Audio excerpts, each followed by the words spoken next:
And thank you for being here. We hopefully will have a good conversation, and then we'll be back and we'll fill this room up. But it's going to take you to do that. It's going to take, we had a wonderful meeting last night in Moore, Idaho, and we filled the whole room up. And there's 180 people live in that tent. So, it's just a matter of getting out and going and getting people to come and understand. But I also realize that I have to do my part, and that's why I'm here. Because I hope that by the time you're done here, you really understand who I am, and not what MSN tells you I am. And then you get to make a decision. You get to decide, what you're going to do with the information.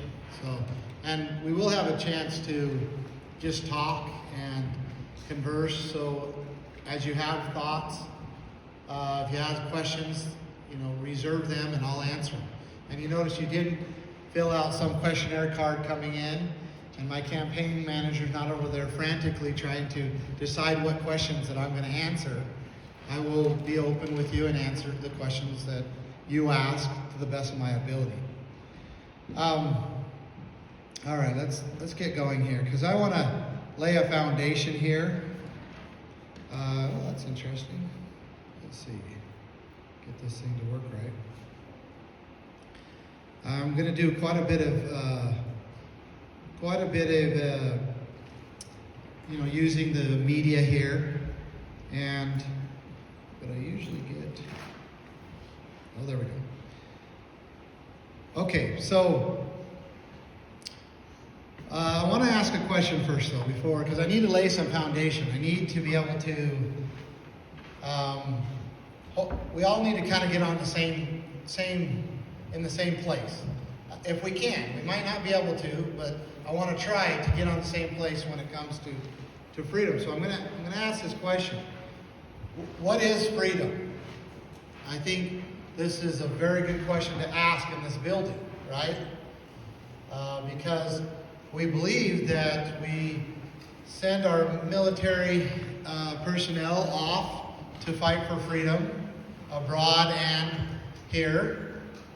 We sing about freedom. We talk about it from time to time. We feel it. At least I hope we do. But what is it? What is freedom? God-given. Okay. Freedom is God-given. I absolutely 100% agree with that. It certainly is. Let's define it. Anybody want to take a shot? So it's important to us, right? Do we believe it's important to us? Okay, so you were about ready to... No. Oh, you weren't? Oh, okay. What we don't have anymore. Okay, so what we don't have in there. So I'm going to test that, right? But I want to define it first, yes? Free from tyranny. So free from tyranny? Yeah, so can you explain that just a little bit more, what you mean by that? I've been to some wonderful places where those dictator ruled. It was his word.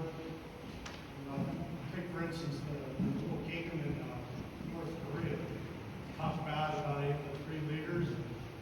It's off with your head and your entire family life. Okay. It's tyranny. Yeah, so you're talking about North Korea, tyranny.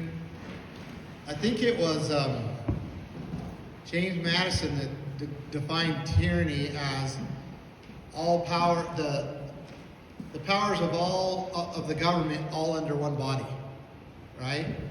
Go ahead. The way I best describe tyranny is centralized government. Yeah. The powers of government centralized under the body of a small group of people, what they'd call an oligarchy, or, it's a dictatorship, a monarchy, right?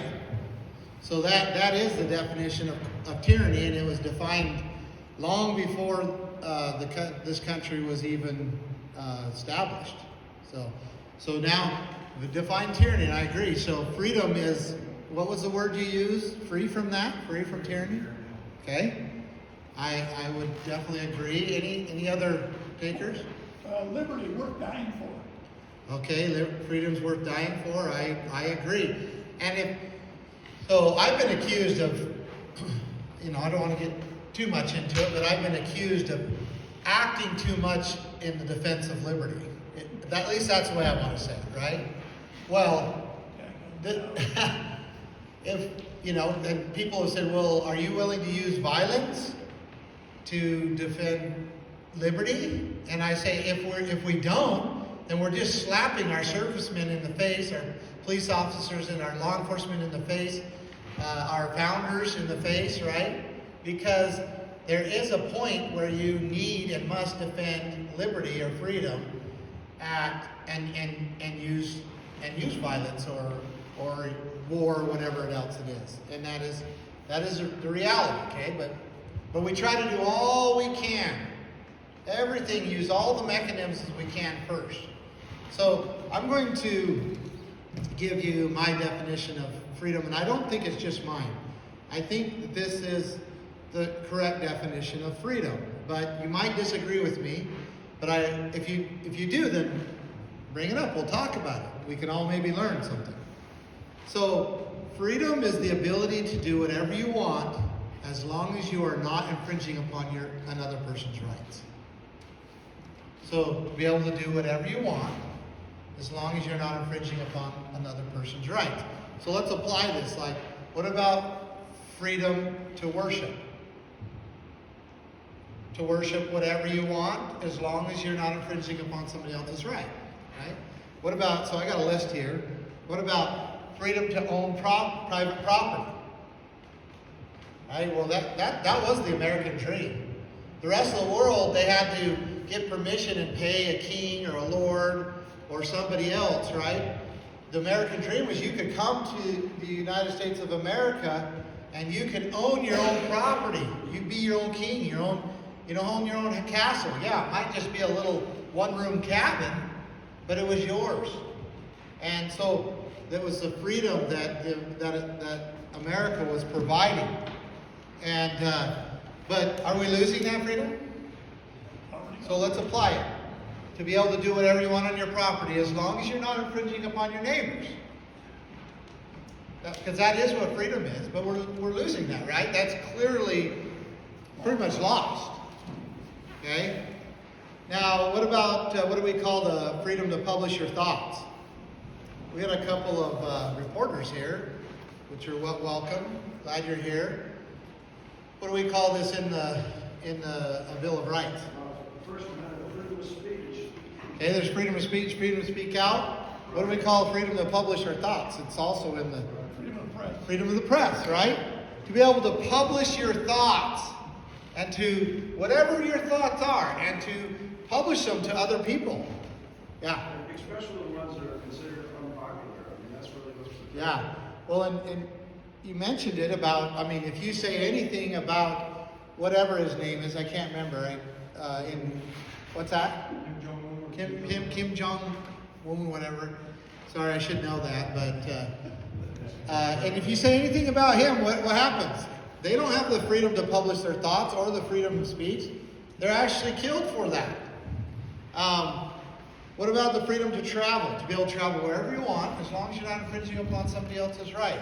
Freedom to trade with each other. This is, for whatever reason, I've been in business and so forth, and so for whatever reason, I really enjoy the right to be able to trade with whoever I choose.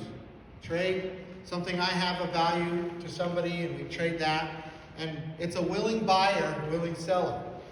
And there's really no room for the government to profit off that transaction. There shouldn't be. It should be a willing buyer, willing seller. We should be able to freely trade whatever we want, as long as we're not infringing upon somebody else's right.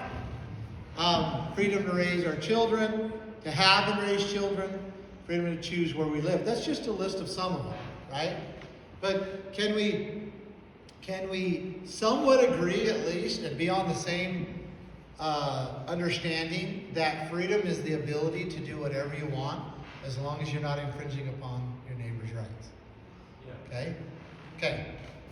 So with that, I really quickly, because I want to talk about Idaho, but I want to give you, because I am running for governor, and I do want to gain some of your confidence and hopefully make it so that you insist when we come back to town that your friends and neighbors come and talk and listen. So I'm going to go through a little bit of just who I am, my history, where I came from, and so forth. But I'm going to do it fairly quickly because I want to focus on Idaho. I was born on a ranch in the southern Nevada desert, just south of Mesquite, Nevada. And these are my parents, Clive and Carol Bundy. My mom is from Gooding, Idaho. And I'm very grateful to be raised by good parents who taught me right from wrong and taught me how to work and taught me, when to compromise and when not to compromise. And I'm grateful for that. Here's a picture of the ranch. You see, there's not a lot of vegetation there, but it's a beautiful place. It's beautiful, and that ranch is, still in my blood. Here's a steer that's on the hill there, and this is what they eat. But it takes about 100 acres to produce enough food for one cow. So it takes a lot of area, and my family went into that area in 1877, so about 100, just a little bit shy of 150 years ago. And they began to immediately run cattle and livestock on the range. And they found springs that were in the mountains, and they captured them and began to use those springs and divert them to make water troughs so that the cattle can graze and then eat. And now we still use those springs. In fact, we've had them diverted over about a 30 square mile area. And sometimes these Joshua trees will get pears on, well, they do every year, and the cows will eat them. And they actually will get fat on that vegetation there.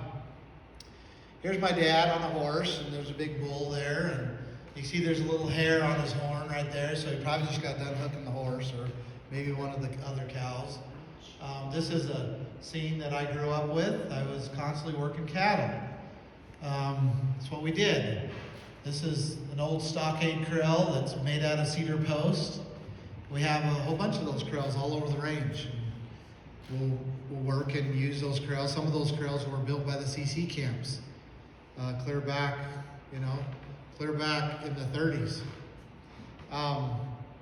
This is a scene that's not completely unfamiliar. My little sister getting off the bus, and there's four dogs and a calf, greeting her as she gets off the bus.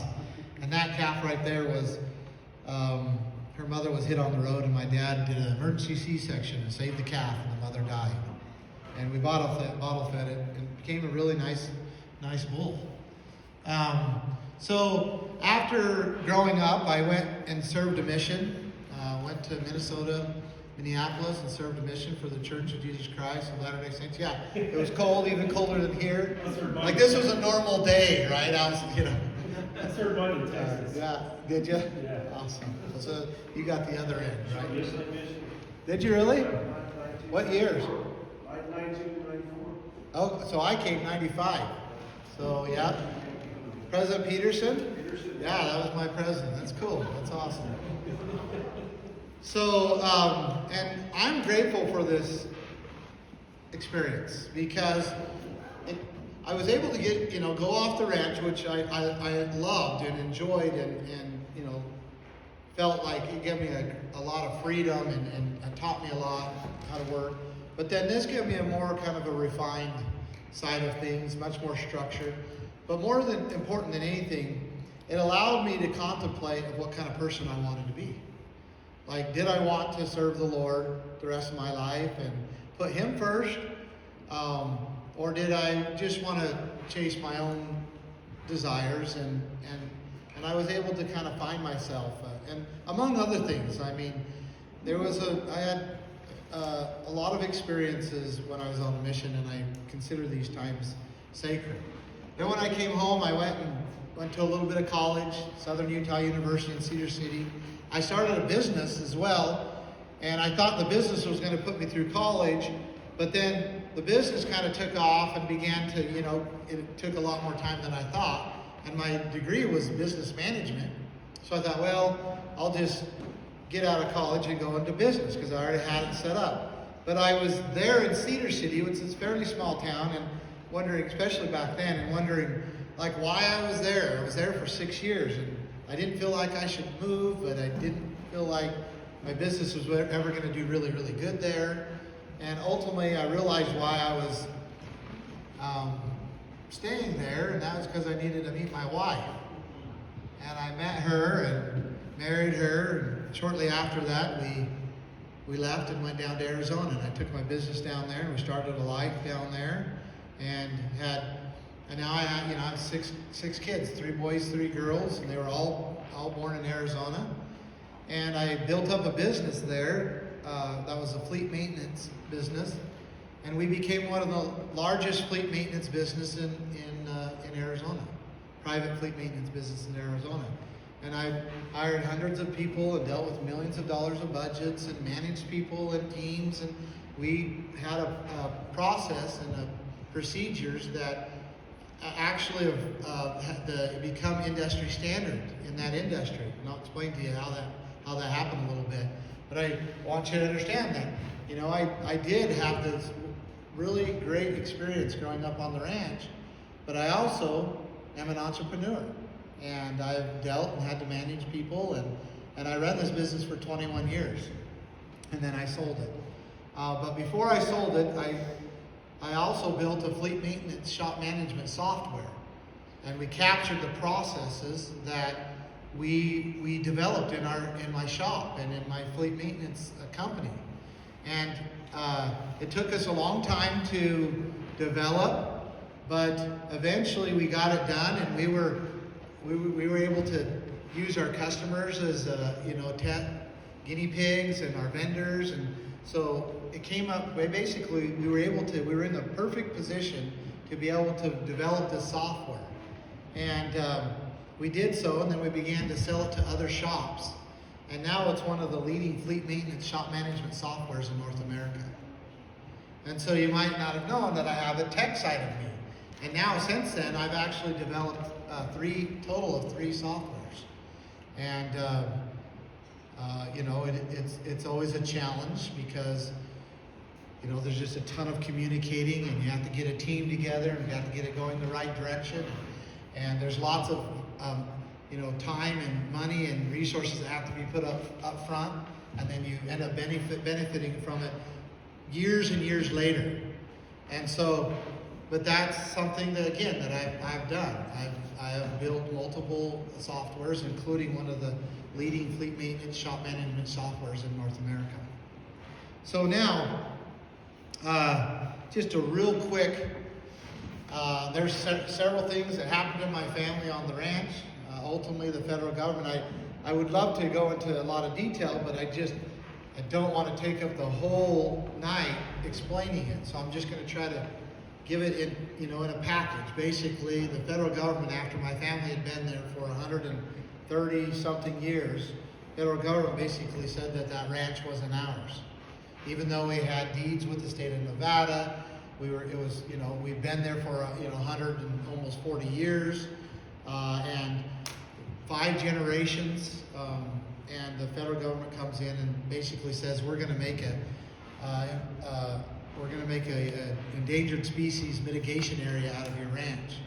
And my dad said no, and he went through a whole legal battle with them, and ultimately it resulted in them sending an army of men after my family and trying to take our ranch, trying to destroy it. They began to kill the cattle with helicopters and burying them in mass graves, destroy the water infrastructure that was over 100 years old there, destroy those corrals and our systems. And we did the best we could to basically just demonstrate against them and film them. And ultimately what happened is we showed the American people of what they were doing. And people from all over the country started to come. And they came and stood by my family and gave the federal government an ultimatum. And that ultimatum was to leave the area because we're not going to have our government acting like this. And those agents decided that they were going to leave the area. And here's a picture of one of them in the vehicle. There was 107 vehicles that ended up leaving because the American people said leave the area. And this is only not even half of them. But I watched a miracle happen right in front of my face, right there at the ranch. where the American people came together and were unified enough and said, look, you're not going to do this. This is wrong. You're not going to do this. And they left. And we went back to ranching. Shortly after that, I moved, and so in 2015, this is a picture of 2021, but we moved to Idaho, Emmett, Idaho. And there's my family, my wife and my 6 children, 3 boys, 3 girls. My littlest one is back there in the green jacket. And so I'm right in the middle of the mix. I mean, my youngest is 7 years old. My oldest now is married. She's 19. She decided to get married young. I don't know, but they're doing really well. And she's married to a really good person. And so that's how I ended up in Idaho. So that was almost 7 years ago. So I want to show you a video here, and then we're going to talk about Idaho. Okay.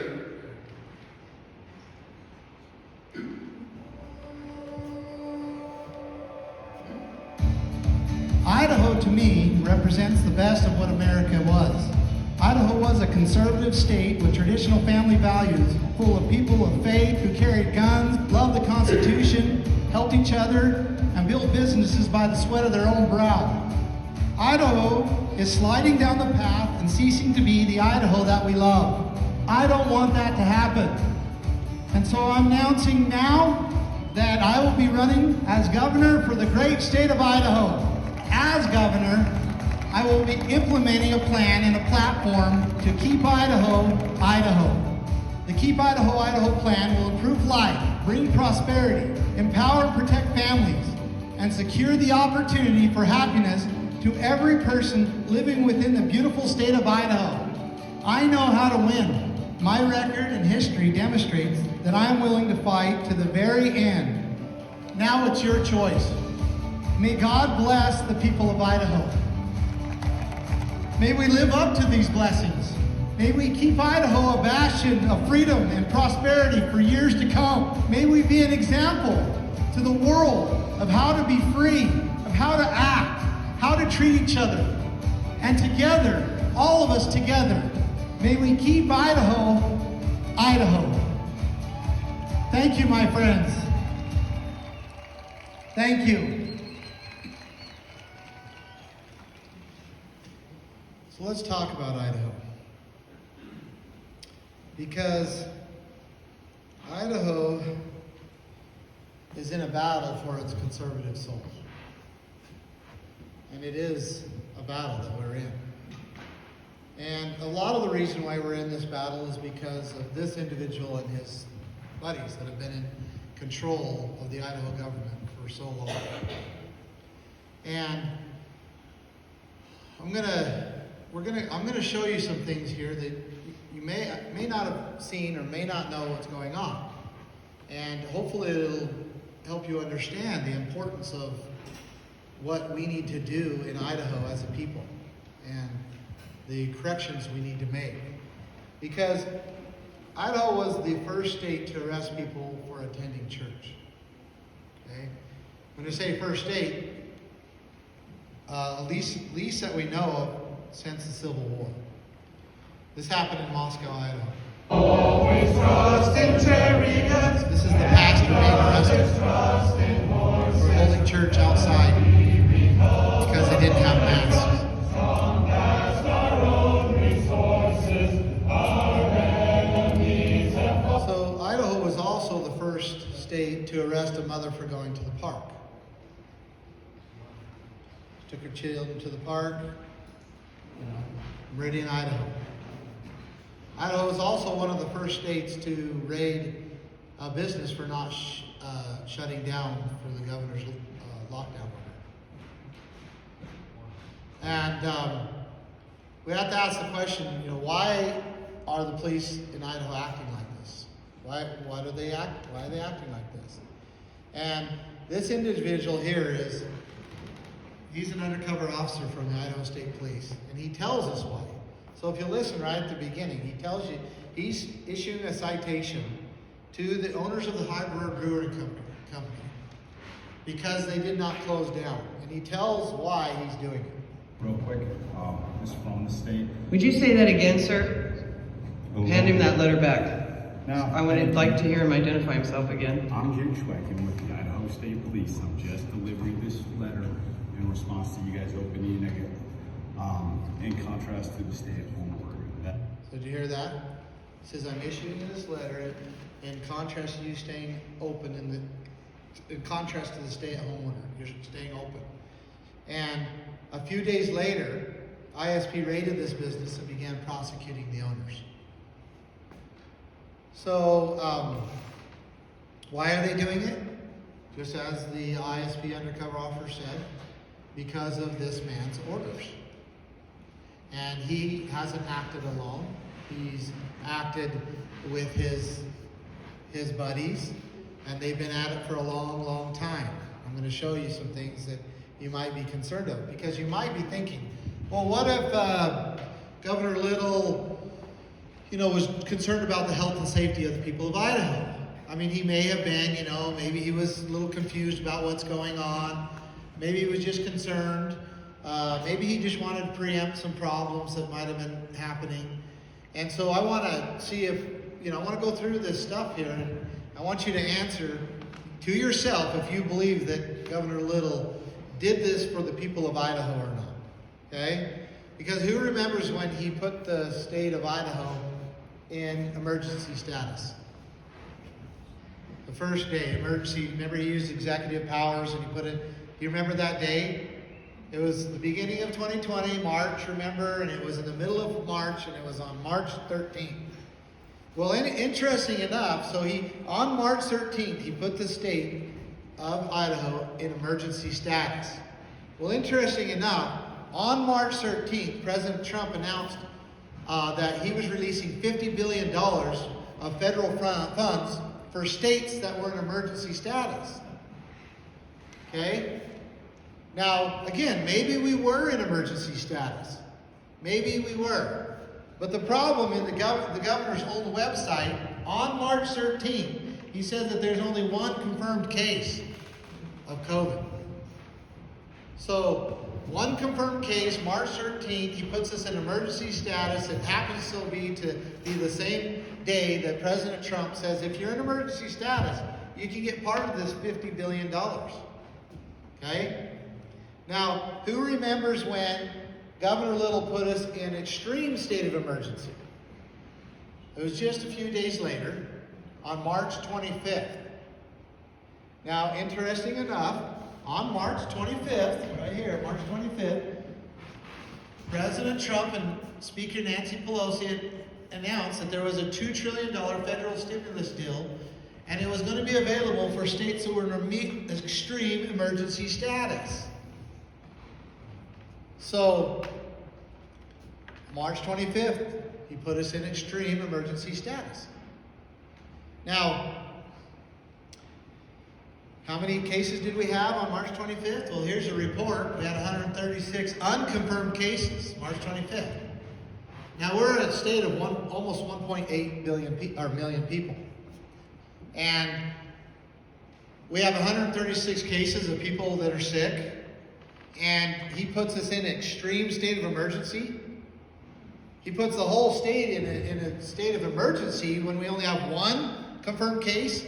And we really don't know anything at this point, remember? We're not supposed to know anything about the novel coronavirus, right? Yet he's putting the entire state in emergency status. And what is he saying on March 25th? Do you remember what he did?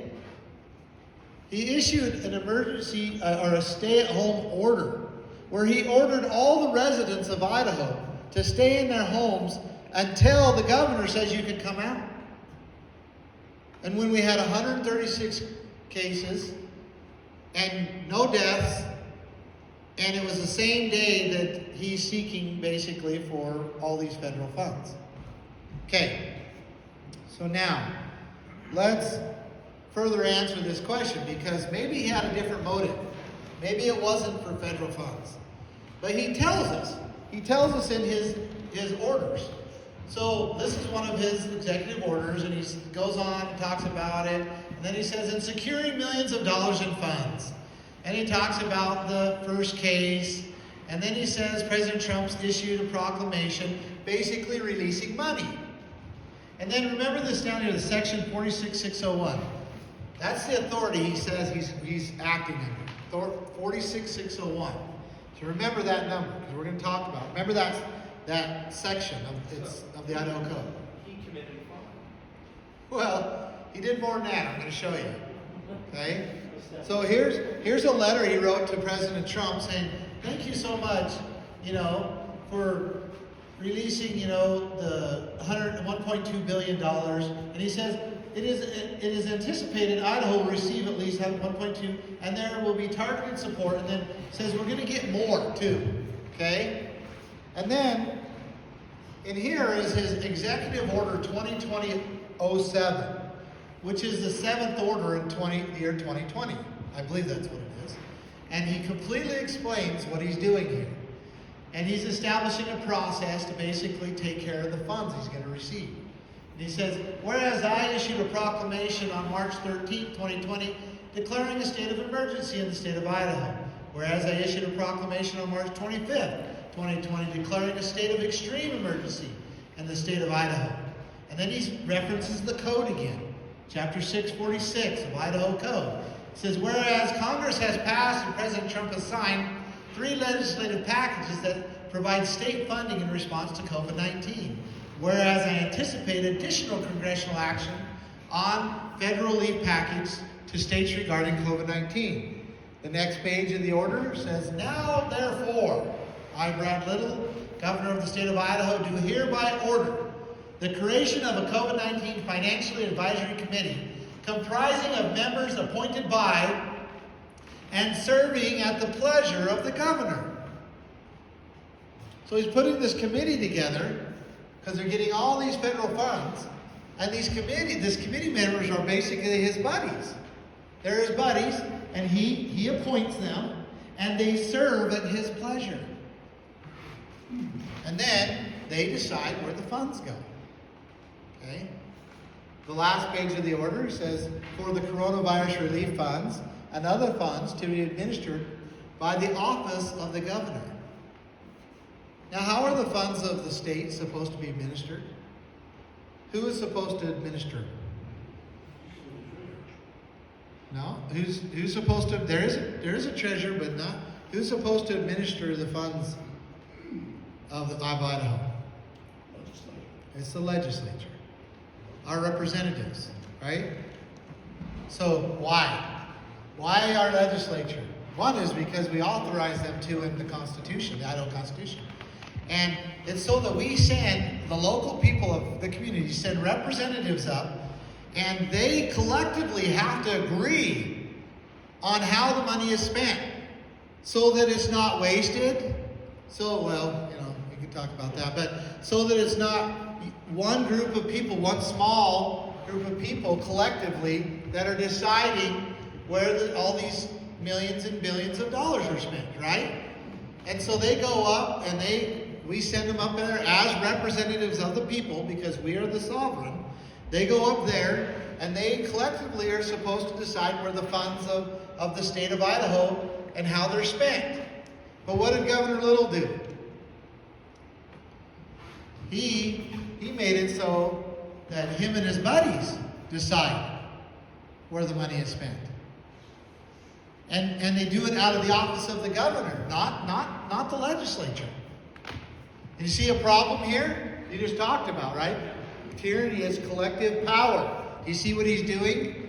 He's basically making it so they can receive all these funds from the federal government, and him and just a very few people, a handful of people that are his buddies, and they serve at his pleasure. They're the ones deciding where all these funds are spent and how they're spent. And they've bypassed the constitutional process in which the people set forth to administer funds by the state. Now, maybe we shouldn't get be concerned because maybe we're only talking about a few $100,000, maybe $1 million or $2 million. Anybody have an idea how much he's received so far from the federal government? $18 billion. over 2 times the annual state budget so far. And he's taken it to himself and his buddies, and he said that they serve him, thank you, Bundy, they serve him at his pleasure, and they themselves get to administer those funds. Ooh, that's slushy. It's cold. You see a problem with that? I have a problem with that. I wish it was the only problem, that we could identify with what's going on. But I'm going to show you some other things that I think might really, really concern you even more. So this is the statute that I talked about, 46601, right? Title 46, Chapter 6. Remember how we referenced that? Well, look at the title. Title 46, Military and Military Affairs, Chapter 6, Martial Law and Active Duty, 46601, Authority of the Governor. We go down to 2 here.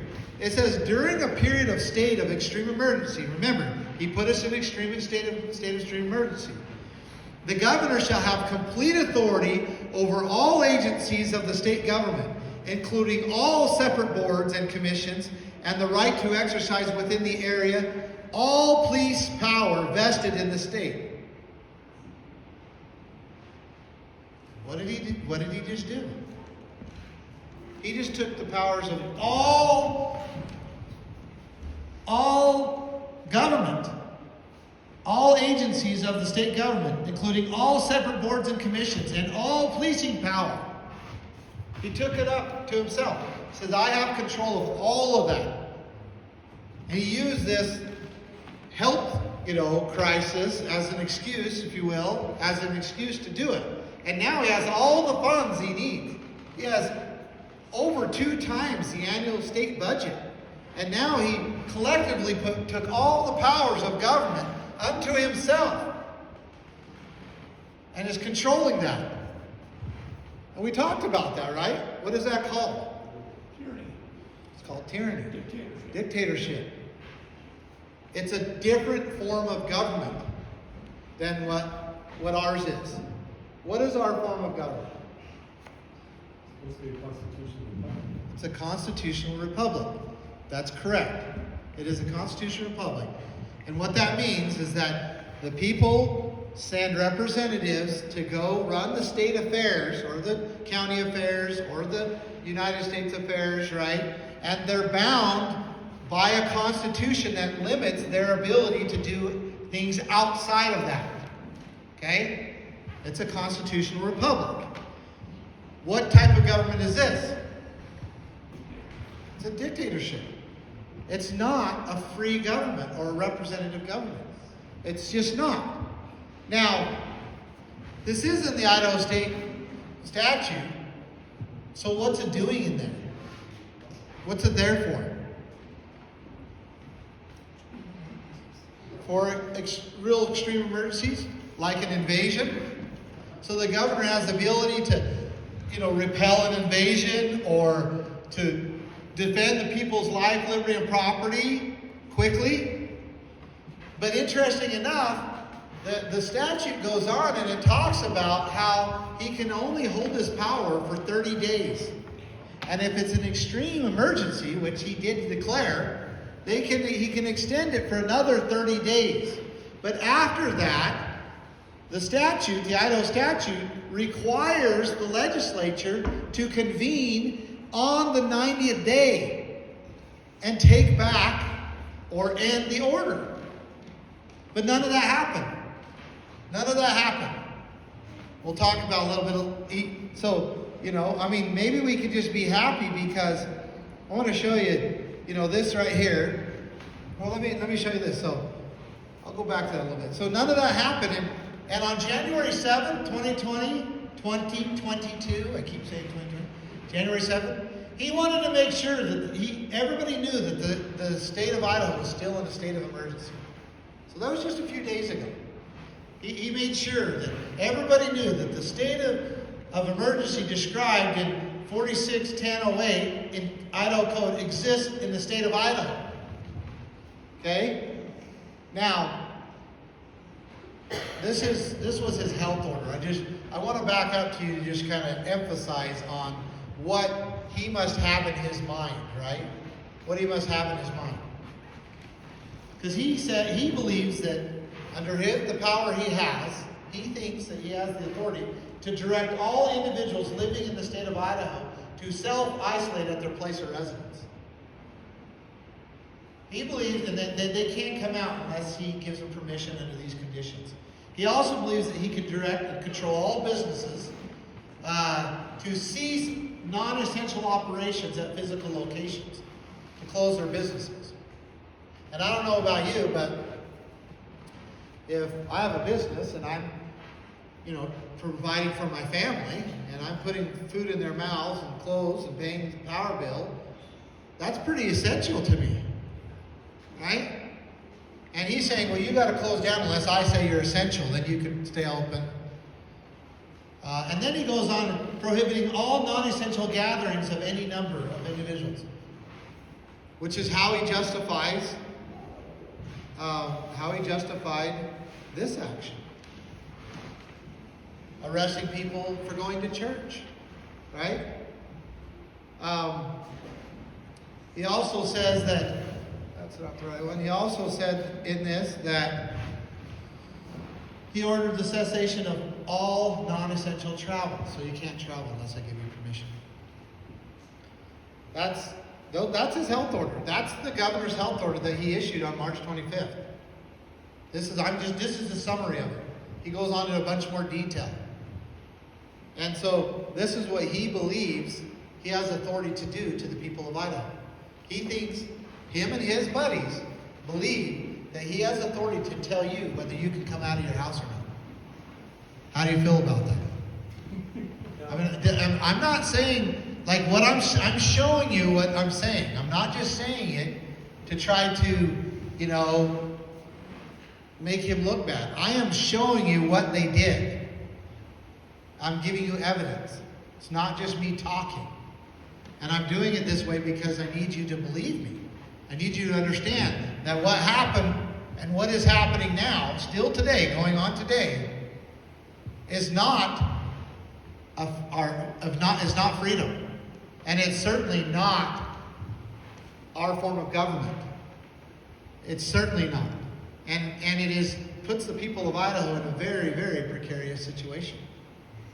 So, in fact, I'll show you something, because in Article 4, Section 4 of the U.S. Constitution, there is a provision to make sure that the states remain a Republican form of government, a representative constitutional republic.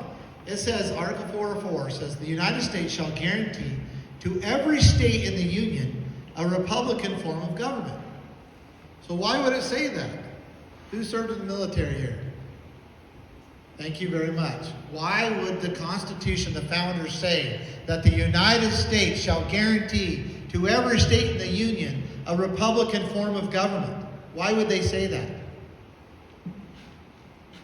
So if a state began to put forth a different form of government, the United States, including the military, was supposed to go and straighten that state out to make sure it remains a free government, a representative government, a constitutional republic. That's one of the duties of the United States, constitutionally, to make sure that the state remains free and not a dictatorship. I mean, it's very, very clear. Yet we know that Sleepy Joe's not going to do anything about it, right? But am I connecting those dots all right? Am I showing you how this form of government is not, it's not what we fought for. It's not what we sacrificed for. It's not what our founders fought a revolution for. It's not what we've experienced and had and prospered from for the last 200 plus years. It's a completely different form of government. And we are under it right now in Idaho. And I'm not okay with it. I don't think you're okay with it either. At least I hope you're not. So we have to ask the question, well, what are we going to do about it? What are we going to do about it? So, I'm going to show you this video, and then let's talk, okay? Because,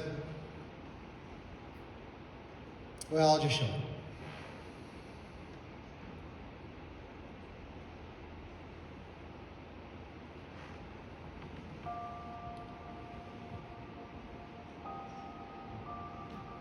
In early of 2015, my family and I moved to Idaho. We did not know. Maybe why it's not showing. Maybe I won't show it to you. Anyway, it's a great video. I don't know. I've showed it multiple times. It's not showing up. Okay.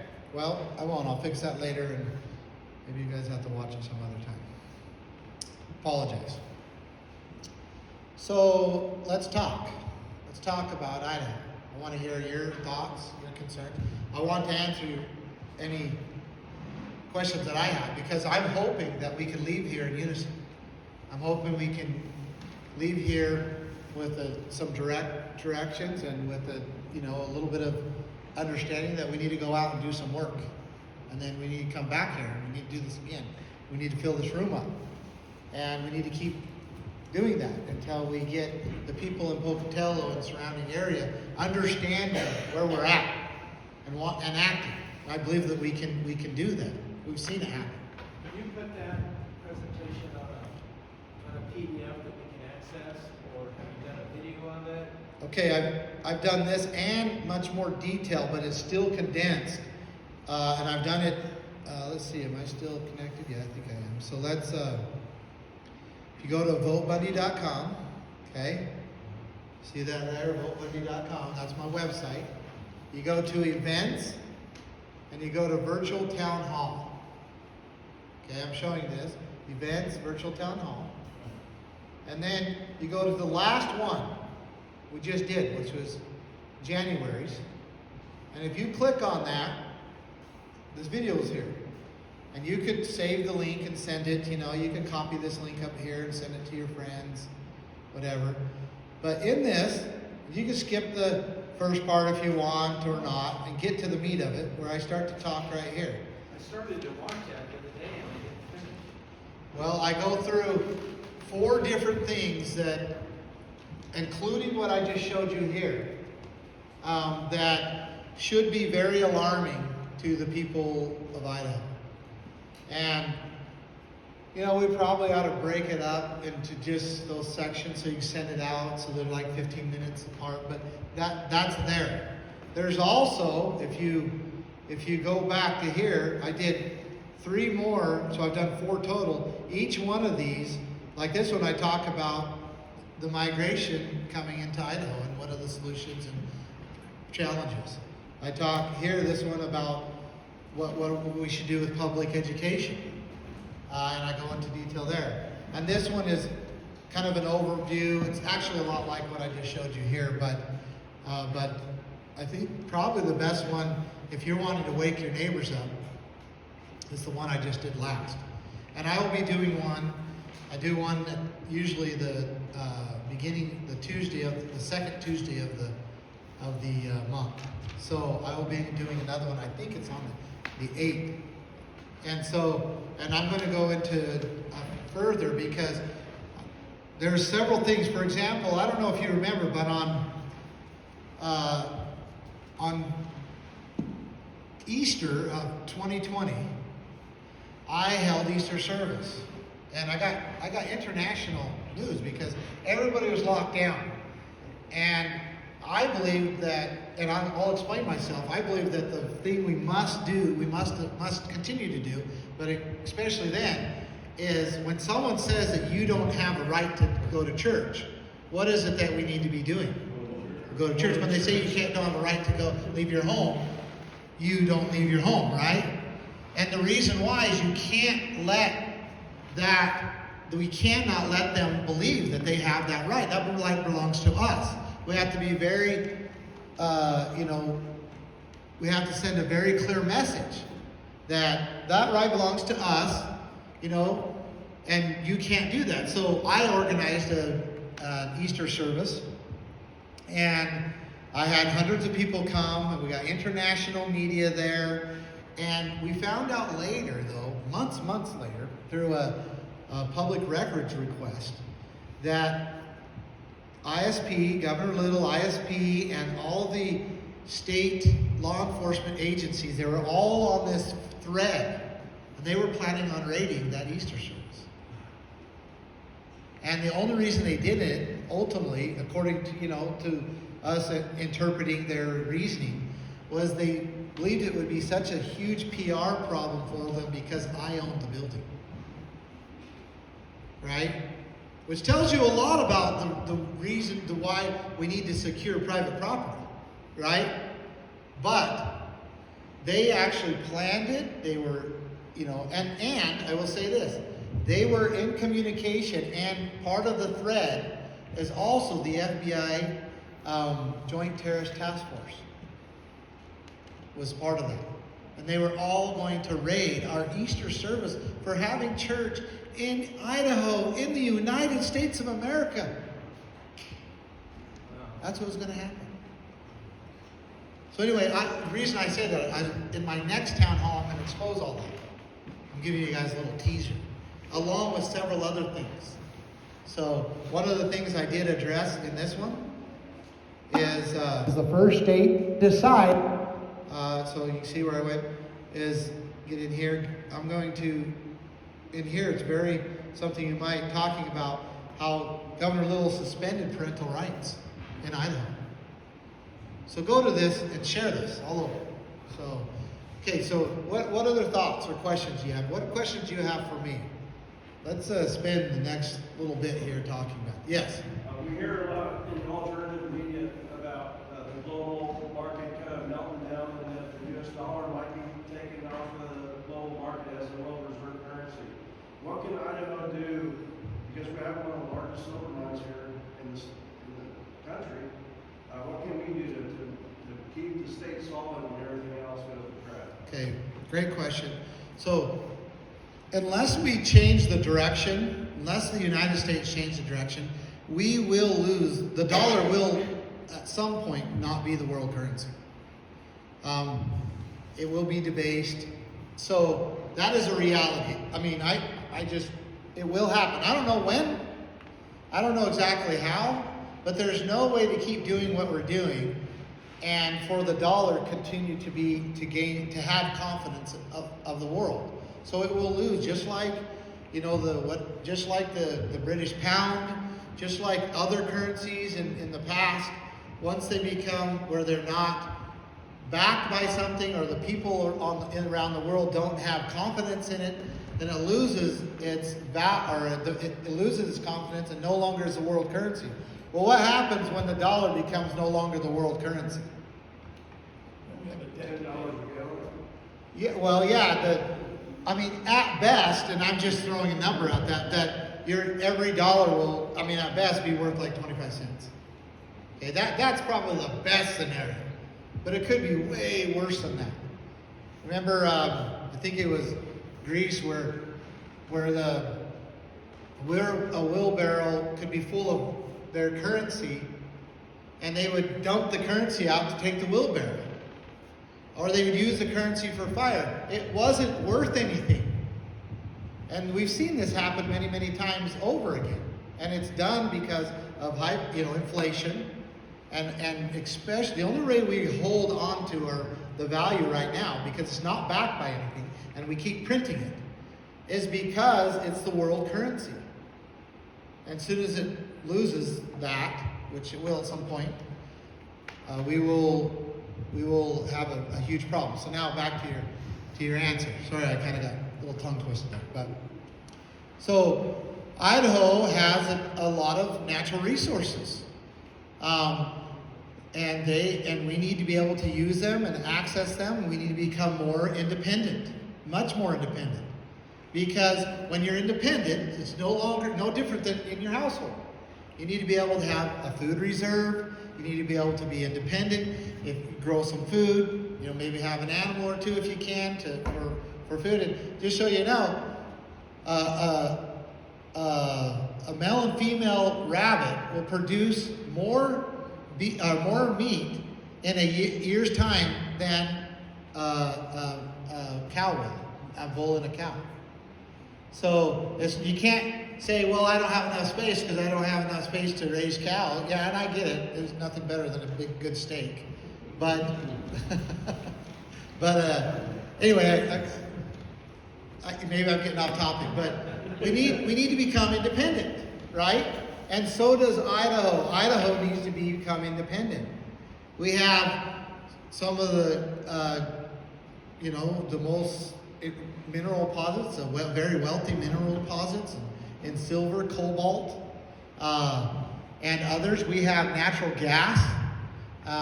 We have the ability to actually have a seaport in Idaho, in Lewiston, Idaho. We need to become much, much more independent so that as the U.S. government continues to take and make these mistakes that they've been making, whether it's intentional or not, we don't have to get into that discussion. Idaho, the people of Idaho won't suffer so bad when those mistakes start to knock on everybody else's door. And we do that by individually becoming independent and by the state becoming independent. So hopefully that answered your question. I kind of went on a few rabbit trails there, literally. So what else? How difficult will it be to govern once you're governor with all the rhinos and liberals from the Pocatello level all the way on up to the state? Yeah, that's a good question. It's not going to be fun at all. Are you up for it? Well, I mean that's really an honest question, and I'm gonna say yes, and I believe yes, but I want you also, and maybe you do understand that. I mean, I've been fighting this battle for now almost a decade, and I've been fighting it at a very, very high, hard pace. I've been incarcerated for 2 years, federal prison, never even convicted of even a misdemeanor. Over in 2020, I was incarcerated by the state 6 times for exposing these people. I have been fighting, and I have every intention. I wouldn't be doing this. We are meeting every night with people, traveling all over the state, and I hope that the people of Idaho will say, by their fruits you shall know them. I do plan on fighting this fight, but it's not going to be easy. But I also, because of the experiences that I have, I understand where the battle needs to take place. And I will not waste my time for a couple years or whatever trying to figure out where the battle is. I know where the battle is. I understand where it's at, and I know what we need to do to take care of it. And so that is what I will do. But will it be a battle? Yes. Will it be easy? Absolutely not. Will I need the confidence and the support of the people? Absolutely. But I am up for fighting it. Good question. Thank you. What else? You have any money? I got like $5 or something in my pocket. I tell you what, that if a robber came up and wanted to take my money, you're not going to get much. But I got you. Just because I'll answer your question. I sold my businesses. I did pretty good in my businesses, and I've been able to, invest and make decisions that make it so that I could do this full time, campaign full time. But statewide campaigns are very expensive, and it's not. I don't believe that it's fair that if you believe in what I'm saying, you believe in what I don't think that it's fair that I have to bear all the cost. And there's a lot of other people don't think that either. And we've been supported, and we've been able to do what we can do and travel but we've got a lot more that we need to do. So we need your help. I need your help. I have to have it. Right here. Well, being the commander-in-chief of the state militia, particularly the National Guard right now, there's a heavy big push on vaccinating all the National Guard members. And my son, for example, he served in the Idaho National Guard, and there's already been severe vaccine injuries from this experimental crap that they're trying to force on these citizen soldiers, which will pretty much eventually render the state defenseless. Absolutely. There are already military doctors who have spoken out against this and said if you give it to our military, we're not going to have a means of defense.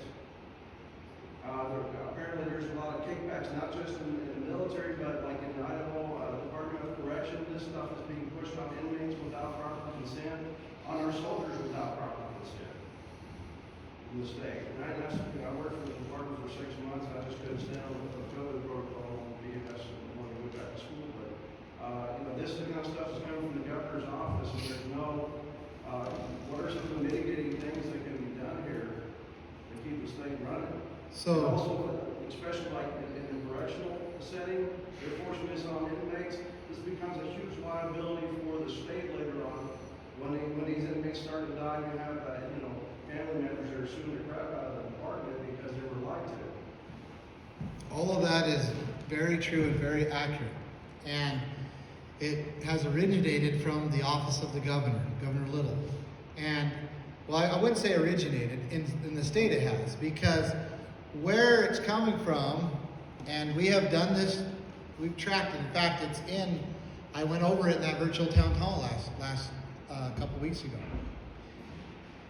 The federal government has come down because he's received all these billions of dollars, and they required Governor Little to sign MOUs, memorandums of understanding, that he would comply and force the mandates as the federal government required him.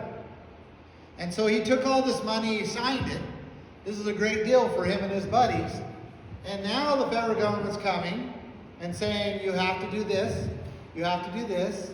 And this man can't say no, because he already received the money and he already spent a bunch of it, and he signed contractually. So, I mean, we've traced this. And that is where he pushed, so the office of the governor is pushing it down to the health districts and down to the National Guard, and it's coming from different directions, but that's what's happening. So he can't or won't protect the people of Idaho from this. I'd just like to add to that. With that mandate, there's going to be a lot of citizen soldiers who are not going to re-enlist in Idaho. That's right. National Guard and the military already has, the regular Army or whatever has a hard time finding, patriots who want to step up because of this crap. And we're constantly facing the real threat out of China, and they're buying off our politicians here. That's at right. side. And Big Pharma, I mean, who owns most of this? Freaking Tyranny, CCP. Yeah. I mean, we can go down a pretty good path, but what we must do, and what the governor should be doing, is protecting the people in our military, in the government. And if they choose, I guess, to get it themselves, then that's something different. But he has done this because he received billions of dollars from the federal government. That is why he's doing this. And the evidence is very clear. He has received billions of dollars and agreed to push these mandates down upon the people of Idaho. And that must be done away with. Yeah. Is there any way to find out what that group of people spent that money on? Yeah. There is, but you have to do it through public records request. Okay?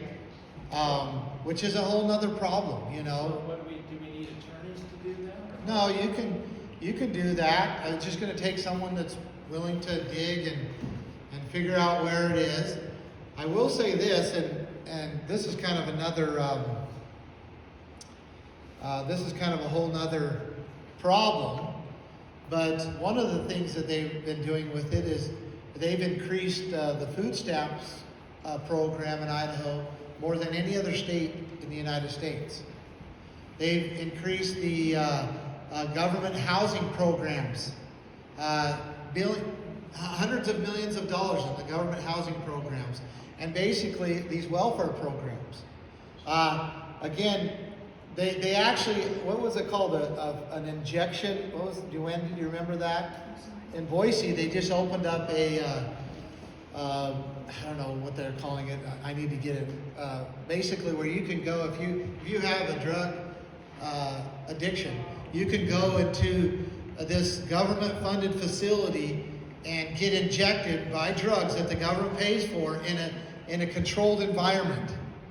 And these are the things that we're seeing that they're doing, either with the state funds or some of these other funds.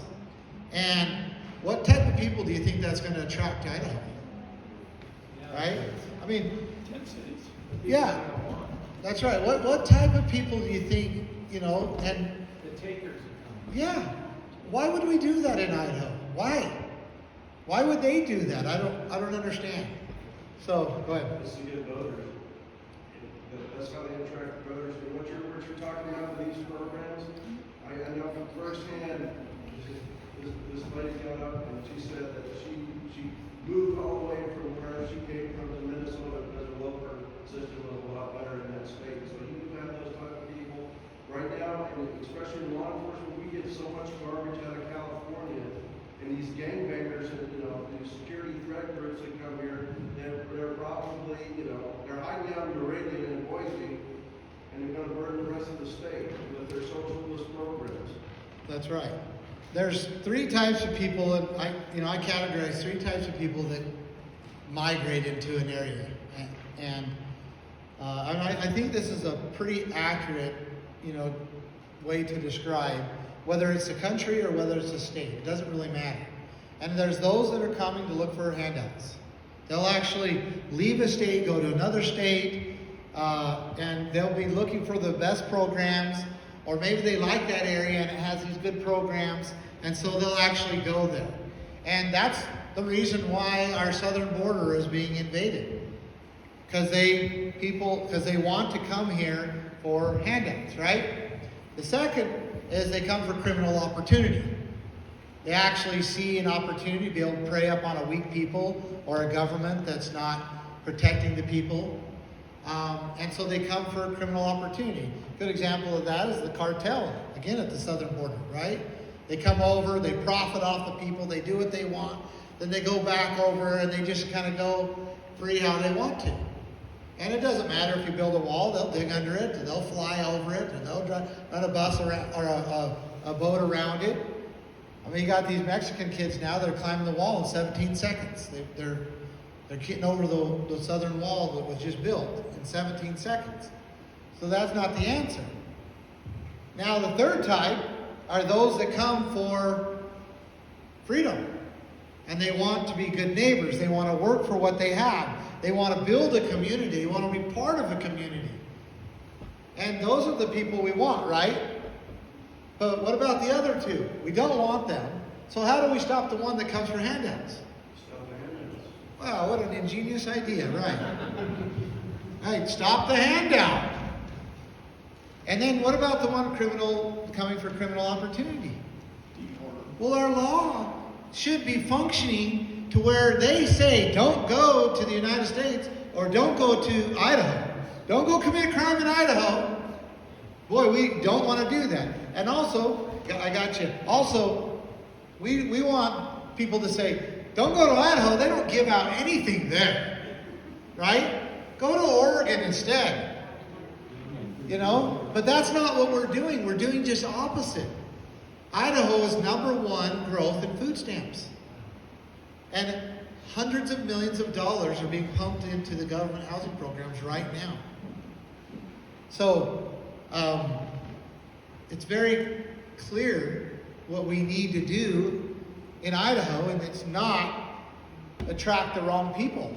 Why can't we be different? Why can't we be the state that says you eat by the sweat of your own brow? Why can't we be that? Okay. You had a question, and then you. They've got individuals in this state, they're on death row. Especially, some little ladies. The governor level is not willing to sign the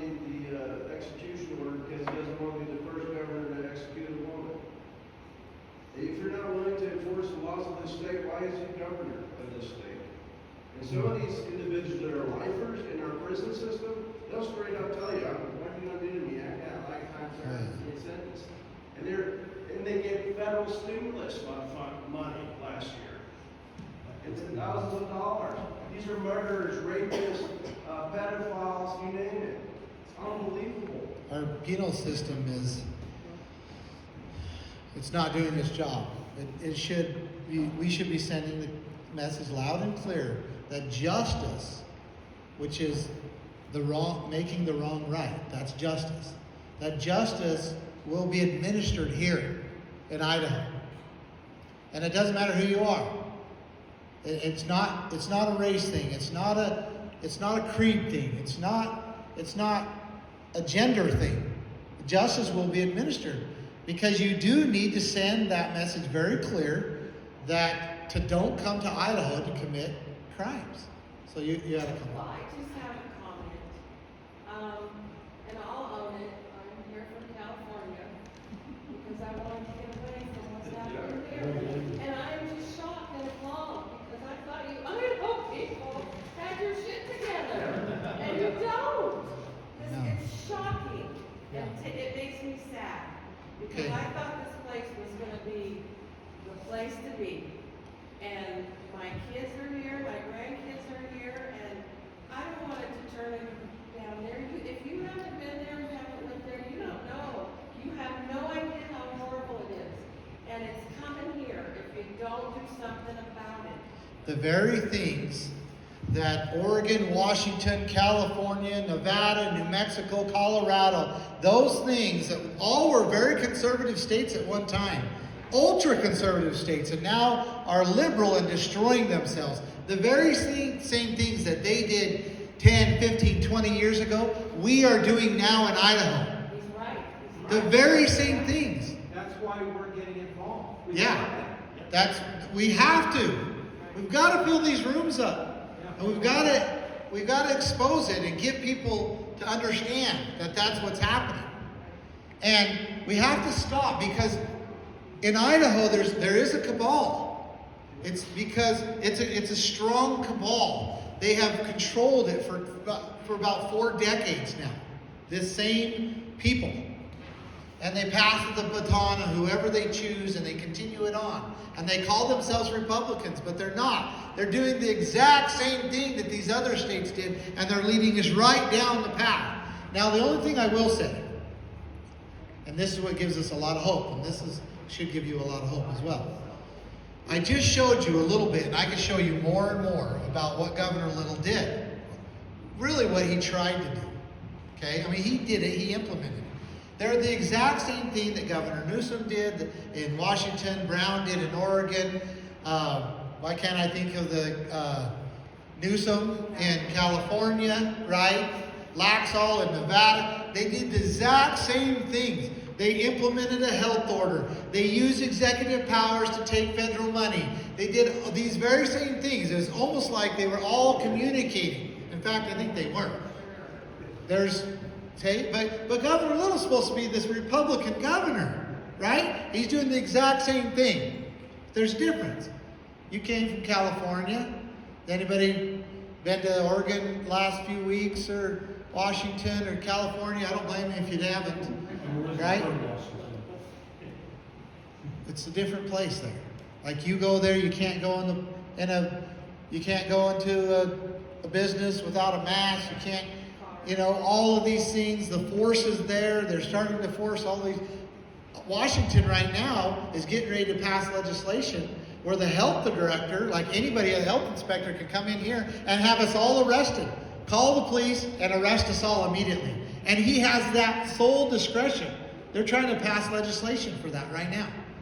And it looks like it's going to pass. So Idaho is different. We're right here. We go to the stores, we go to everywhere, we see people that are, acting weird too, but we're different. And why is it different in Idaho? Because it's not because Governor Little didn't try. It's not because he didn't implement the same things. Why is Idaho much more free and much different than these other states? That's right. Because the people of Idaho refused to comply. We've refused to comply. And so you should take hope in that. Because even though our government is messed up, even though we need to get it straightened out, the people of Idaho are still holding their ground. Enough of us are still holding our ground. And we're determined to keep holding our ground. And that's why I got arrested 6 times in 2020. Because I was like, look, I was trying to be an example and say, look, you can't allow these things to happen. You have to stand up, even at your own risk. Even if you do get arrested and everybody calls you bad names, you have to stand up. And the people of Idaho have. They started pushing back. It took some momentum. They were a little, but they have. And I think we still will if we continue to, do these things and expose these things. And then imagine if we could get in control of the state government and start using it for the purpose in which it was created, which is to secure the rights of the people. So then now we're protecting the people from the federal government or any other entity that comes. Yeah, exactly. The people did that. So I would imagine then that money is being doled out to the city of Pocatello. And Yep. our mayor and the people that run our city are justifying the things that they're doing because they took that money. They agreed as well. Your health districts and even corporations, your hospitals are a huge one. Through the government, all the way down. That's exactly what happened. That's exactly what's happening. And that's why we have mandates in Pocatello. That's exactly what's happening. And also, these cities and these sheriff's departments, police departments, the hospitals, and even corporations are also going directly to the federal government and getting money. And they're signing these MOUs themselves, the memorandums of understanding, that they will enforce what the government says upon the people. It is a problem. We have to sever that. We must sever it. So if you could eliminate that and give the money back to the federal government, That's exactly. then all the money would leave Idaho and it would then go back to normal. So let me show you this. I'm going to make it really, this is going to seem really simple, and I realize it's not that simple. But I'm going to show you this. First of all, this is the money that comes into the state. Okay? This is where it comes from. So this would be the general fund, income tax, and other things. The dedicated fund is like your fuel tax and so forth, right? It comes in. And then look how much federal funds that we rely upon. Okay? We can never be free and never be independent as long as we're taking, 36.5% from the federal government. Now, I'm going to show you something of how we spend it. This is your welfare programs. Almost 40%, right? Education, this is not including the property tax. This is what the state pays for education, okay? And then you get some of these legitimate forms of government, here. But imagine if we take the welfare stuff and we replace it with the federal funds. We could be independent. We could be, and then of course, we minimize the waste. We got tons of waste everywhere. And we start to minimize that. But I'm just showing you things that practically should be done to make us independent and get us to where we're actually can say no to the federal government. But So I read on the back of your card, you're going to get rid of state tax and property tax. So Yep. where are you gonna get some money from? Okay, so that's correct. So a sales tax, right? But let's talk about property tax, just property tax in itself, because I'll break that down. Okay. So, because the concern, right, is, well, if you eliminate property tax, then how are we going to pay for the legitimate purposes of government, right? Well, here's our current property tax, and I'm going to break it down. The average home right now in Idaho is about $400,000. It's a little over $400,000. Yeah, amazing, huh? In the cities, it's $550,000 right now.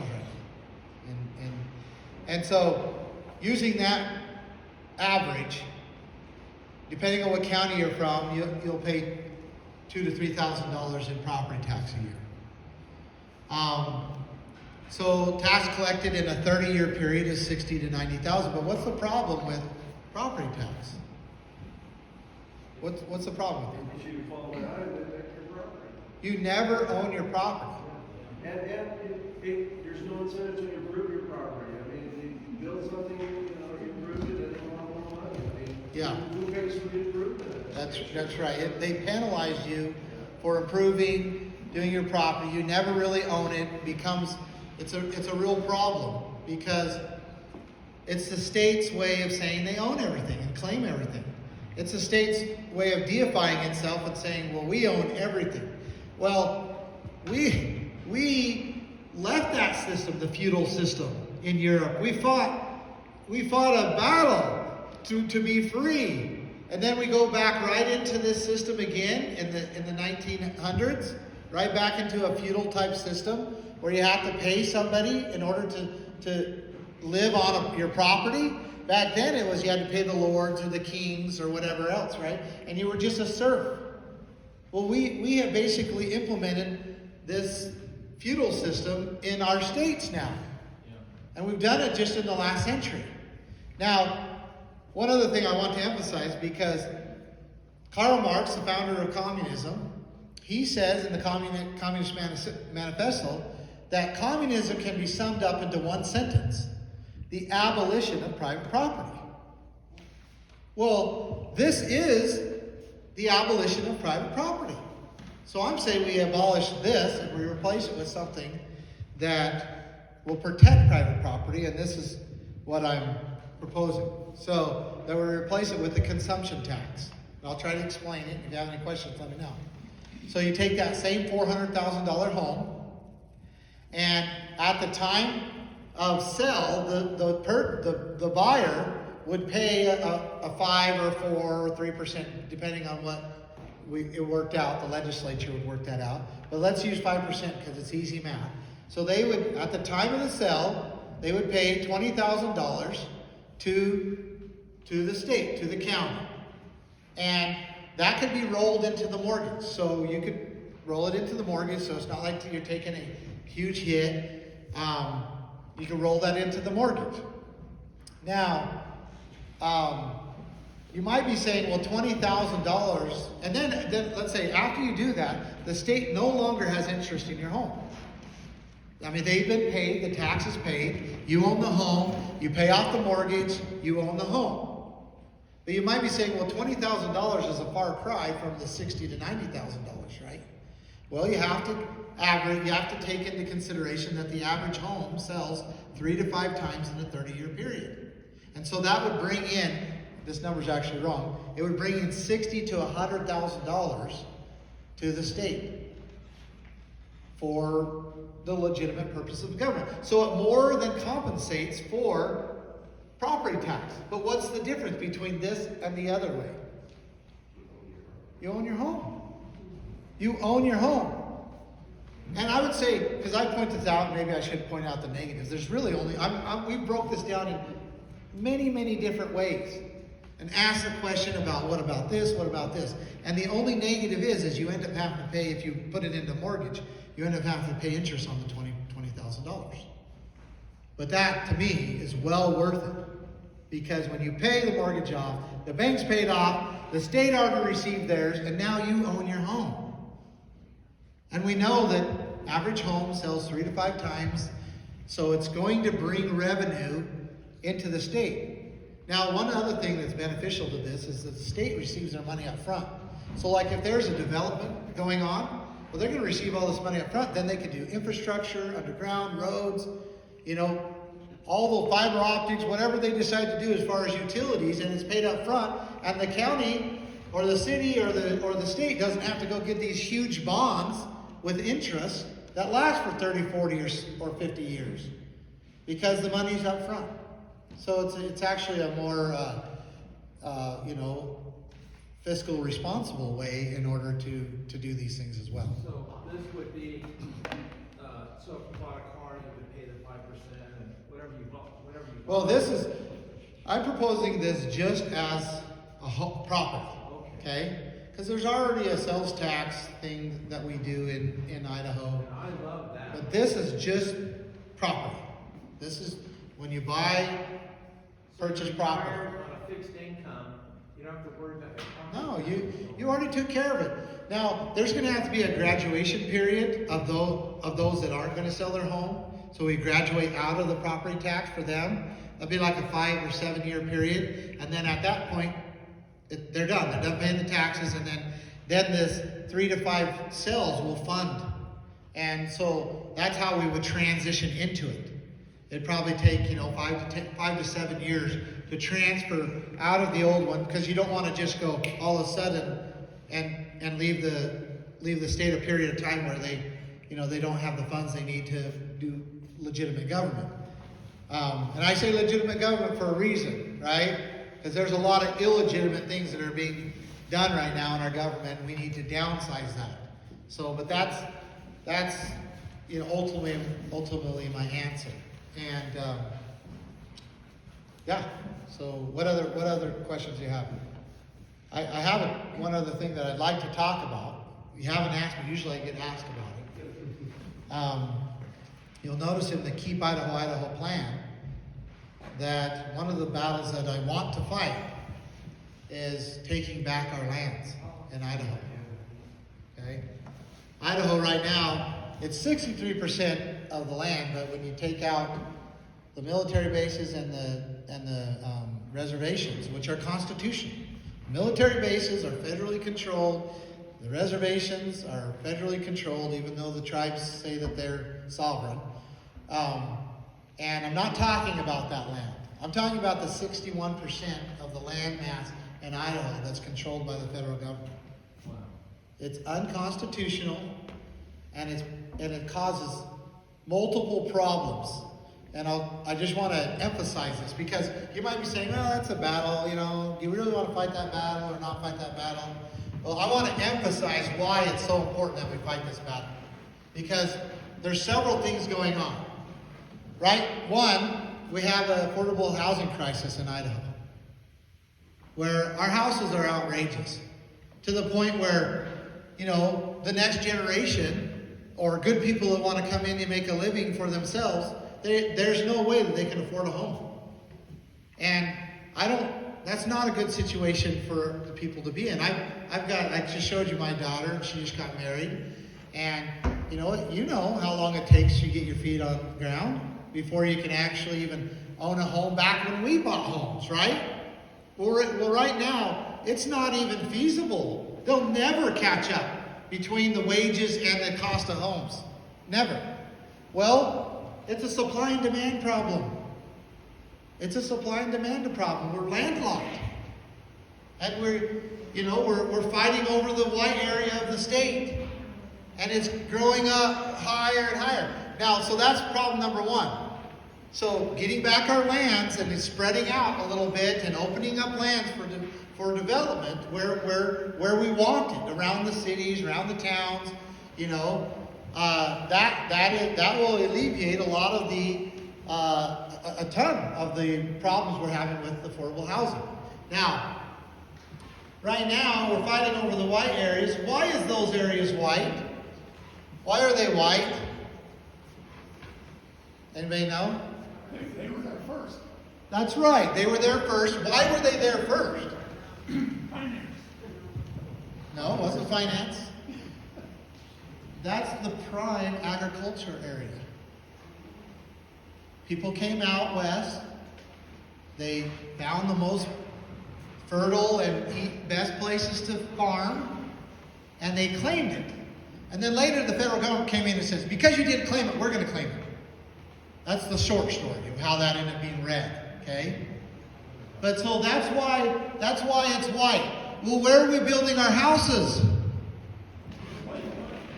In the white. What's the number one industry in Idaho? Agriculture. We're destroying our number one industry because we can't build on the red, which is the better building land, up on the hills, these rolling hills and all of that. But because we're landlocked.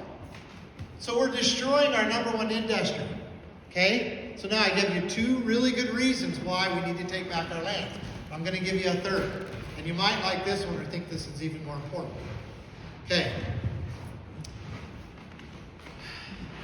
Have you ever seen, I need to get these maps. I'm starting to think of a different way to present this.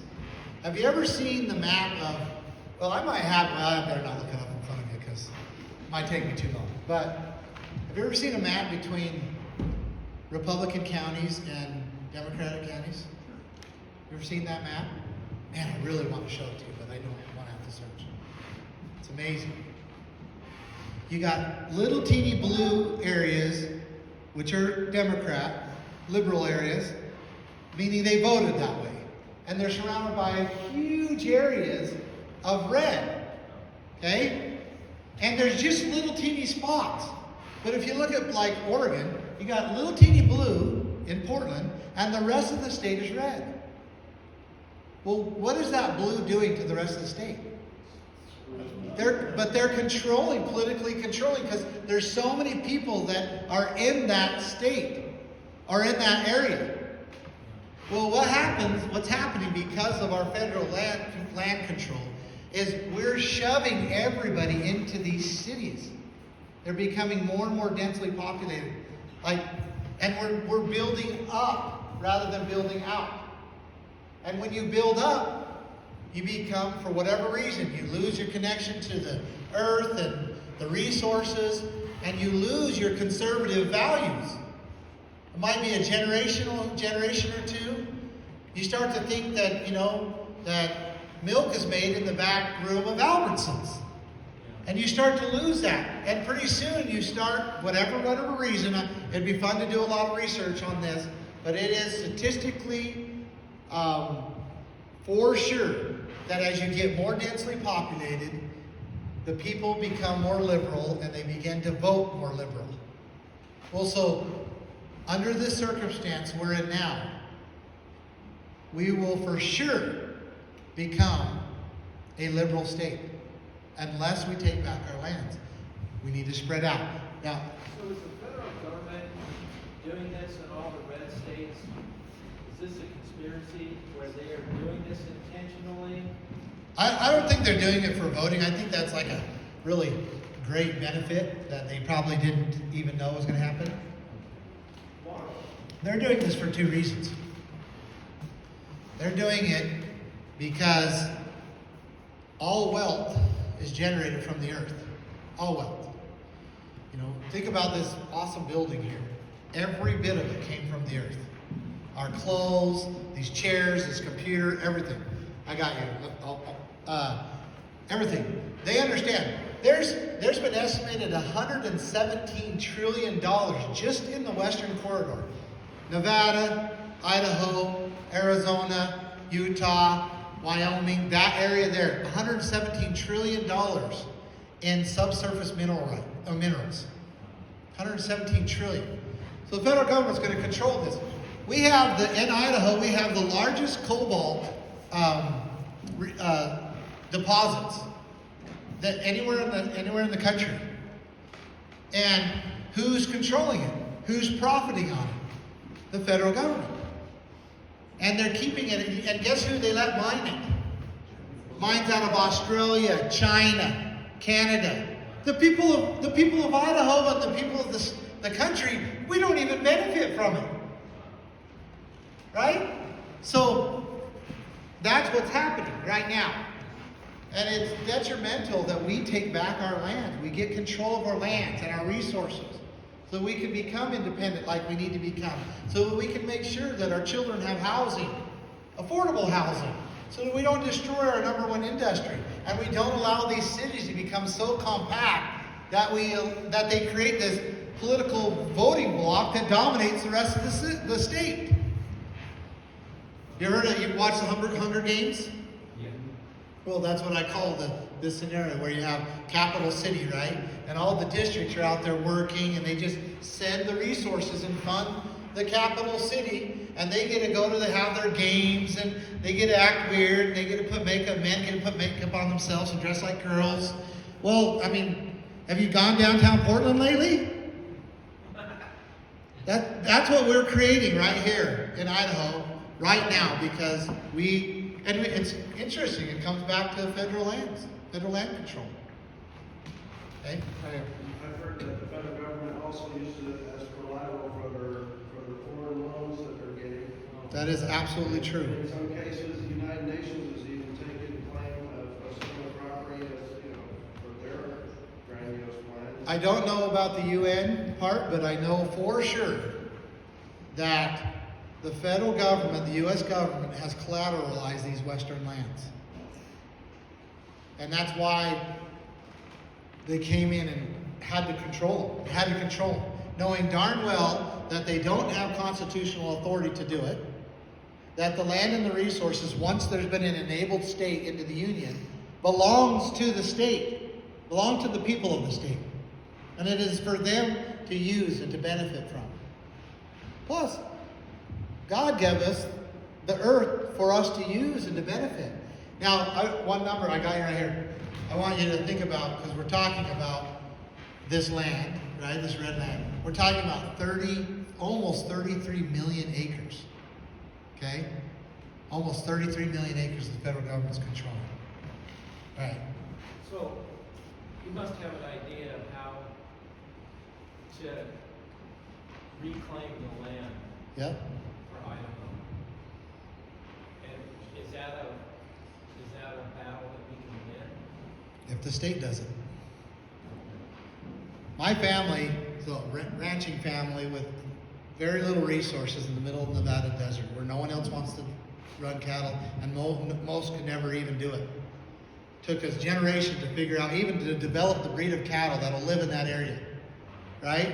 And you got the federal government, so limited resources, right? Just surviving in the desert where no one wants to be. And you got the federal government coming down and attacking my family for just producing, right? In an area that no one wants to produce in. And it's not a fair fight when the federal government comes down and attacks a family. The duty of the state was to stand in between and say, look, big brother, or whatever you want to call him, Uncle Sam, you're not going to do this to this family.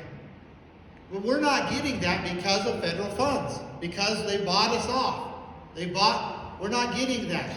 And battles like this need to be done and should be done by the state. So is that how they acquired all that land? Is that why it's red? They didn't acquire, they claimed it. They claimed it. There was no money behind it? They just No. came in and said it's ours? They said, this land right here in the white is appropriated to the people of Idaho. The people of Idaho came in and claimed it. And it was because it was the more irrigated, fertile lands, right? But in the West, it's very arid. So there's a ton of land that wasn't claimed, for whatever reason. And the federal government came in and said, this is unappropriated land, we're going to take it back. And they just simply began to write it on their maps. They put signs everywhere. They began to, number all the roads that were mining roads and forestry roads and all of that. And they took claim of it. But they have no authority to do that. They don't. But let me tell you, because you asked, so you're looking for a mechanism. And I want to emphasize that, there's some families that have been generational loggers, some have been generational mechanics, some have been generational, maybe engineers or whatever. Well, my family has generationally fought this battle right here. This isn't something I come to you and say, oh, I have a great idea. This is generational that we have fought to survive in the Nevada desert because the federal government has tried to crush us for generations. And we have looked at this issue inside and out. And the solution is very, very simple, actually. But the state is the one that needs to do it. Because if you go to, let's say, what county are we in? Bannock. What is it? Bannock. Yeah, that's right. Bannock County. I did know that before I came. I forgot. So let's take some of this red area in Bannock County. You go down to the county recorder's office. And you say, because the whole county is broken up into parcels, right? And you just take a parcel that's red in here. And you go down there and you say, I want to see the title to this parcel. Because you could go to someone in the white area, right? And they'll show you a title, they'll say who the owner is. You can look on the website, say who the owner is, right? They'll show you a title, and they can show that that person owns that land. So you ask for the title for the red area, and what are they going to say? There's no title. It's unappropriated land. It's never been titled. It's unappropriated. Well, what does the county and the state have power to do? To appropriate land. So we're going to appropriate it. We're going to appropriate it. We're going to take our, the areas that we like to hunt, fish, and camp, we're going to designate that as multiple use areas, so it's always there for us to use, but also to log, to mine, to graze. We're going to use it. We're going to use the land appropriately, and we're going to manage the land by actually using it, right? So that we don't end up with forests just burning up, and with all our grasslands just burning up every year. There's a bumper sticker that I really enjoy. It says, "Log it, graze it, or watch it burn." Right? We spend billions of dollars a year because we won't let people graze it and won't let people log it. So when I say multiple use, we'll designate, millions of acres of multiple use land, but it's going to be the hunter, hiker, fisher, camper, all of those things get to have a right. The people of Idaho have a right because it's theirs. But there's also rights on it that will be grazing rights, logging rights, mining rights, and maybe even other rights. It'll be multiple use. And that's foundational. That's the way the West was established, right? But then, these areas around these towns, these cities, maybe there's some other agriculture, because we have a lot of new technology. Maybe there's some other agriculture area. Those will be disposed of into private hands. And not to large corporations, to individuals. So if you do that, it'll attract the people that we want. That's exactly right. It'll give them the right.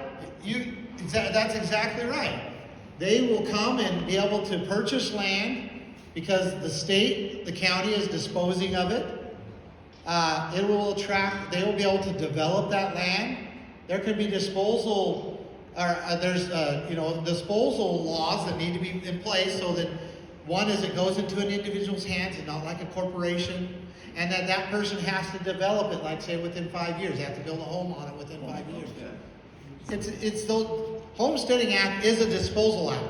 We have been very good in this country because the American dream is to own property. Nobody is better at disposing property than the United States of America and the states. It's just an effort to do that again. So, I've had you now for, quite a while, and I do want to answer if you have any other questions. I hope that I've shown you here, at least give you some idea of what I'm about and what Idaho can be. Because we have tremendous opportunities and tremendous blessings. And I believe Idaho needs to be different. I believe Idaho needs to be a refuge from the outside world, a place for people that want to worship God, want to trade with each other, want to use the land and the resources for the benefit of their neighbors, their family, themselves. Right? That it should be a refuge for that. I know that the state's purpose is to protect those rights. But we just need to get it right. We need to get it straightened out. And that's why I'm doing what I'm doing. So I need your support. I need your help. Do you have any idea how much money you would need to be competitive or win? Well, or do you think that because of your message that you're going to attract the people you need to win without all the money? I think the answer is yes. Right? Yeah. So I'll show you a couple things. Let me show you real quickly what we're facing and why I need your support, both financially, but equally, just like what you said. When I say yes, you're saying, well, is our message going to be good enough, or do you need money? And I say yes, because I need both your money and I need you to go talk to your friends. Okay? But I'm going to show you that what we have. And this, coming from California, you're going to be, oh no! We ran a survey through SurveyMonkey as an independent survey provider. And the first question was, would you agree or disagree that a state governor has the authority to shut down churches? Disagree. Well, yeah, 60% of the people disagree that the governor has no authority to shut down churches. I mean, we've read the First Amendment, right? The very first line says that Congress shall have no power, right? So, but this is the problem. 40% of the Idahoans said what? Said that they think the governor, or they don't know. They think or don't know that the governor has authority to shut down churches. The governor doesn't have authority to shut down churches. There's no authority whatsoever. In fact, the Idaho Constitution and the U.S. Constitution prohibit it. Okay? But remember that 40%. Remember that, because I would consider them dangerous, right? They're dangerous to our liberties. So now, second question was, would you agree or disagree that the state governor has a duty to protect the people's rights to worship, travel, and trade with each other? So this one, is a little better, I think, because 74% said, yeah, I agree that the governor's duty is to protect the right of the people to worship, travel, and trade. Well, I just got done showing you how Governor Little, through his orders, infringed and ordered the police and the law enforcement of Idaho to restrict the right to worship, travel, and trade, right?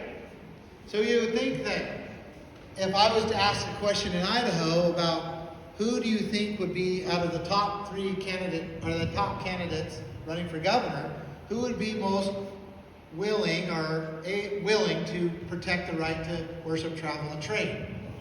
You would think that Governor Little wouldn't even be on there, right?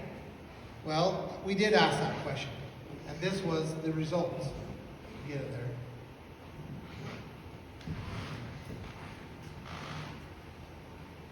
40% believe that Governor Little would be the most willing to stand for your right to worship, travel, and trade.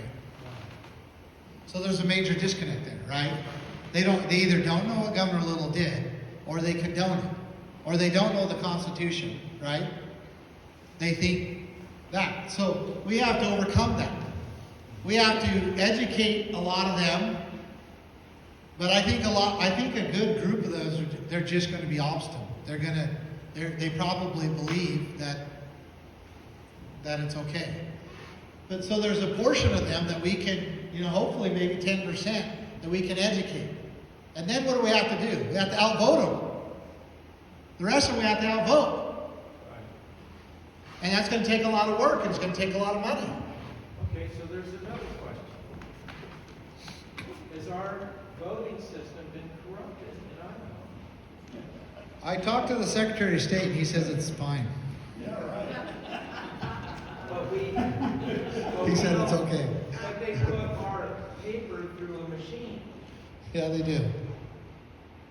So, we do vote on paper ballots, and then they count them by a machine, right? And then it goes into a USB, and then it goes into another USB, which goes into another computer, and then they transfer that through the online to the Secretary of State.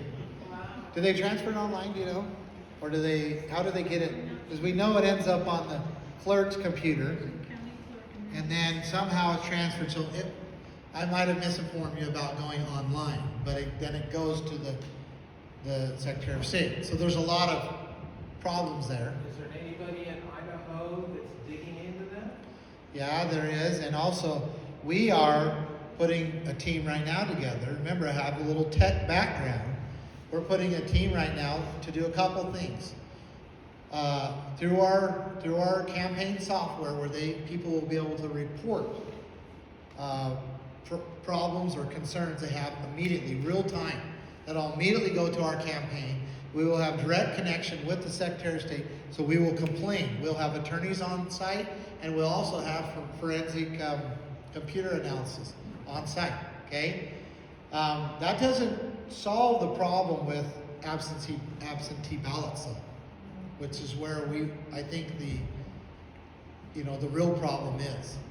Yeah, I think So, the mayor here won, and the votes that he won with were mailed in before the date of the election. yeah, there's just so much concern. I'm not saying anything. Right, me neither, I'm not saying anything anyway. It's so hard to identify whether it's really going on or not. But I will say this, people all across, whether there's election integrity issues or not, people all over Idaho are concerned, all over. And that's why I think there needs to be a bunch of sunlight, during this process. And I've communicated that with the Secretary of State. When I say I've communicated with them in their office, I have. And so, but we are going to be proactive. It's just what we do. It's what we have to do. We're going to be very proactive. And, hopefully we can, if there is a problem, hopefully we can identify it, see it, and then immediately take action to resolve it. Not 2 days, not 2 weeks, not 2 months, not 2 years, not even 2 hours. Immediately bring those issues up and start the process. Unless you can give me some other guidance, I think that's the best that we can do, at least with what we have right now. So, I'm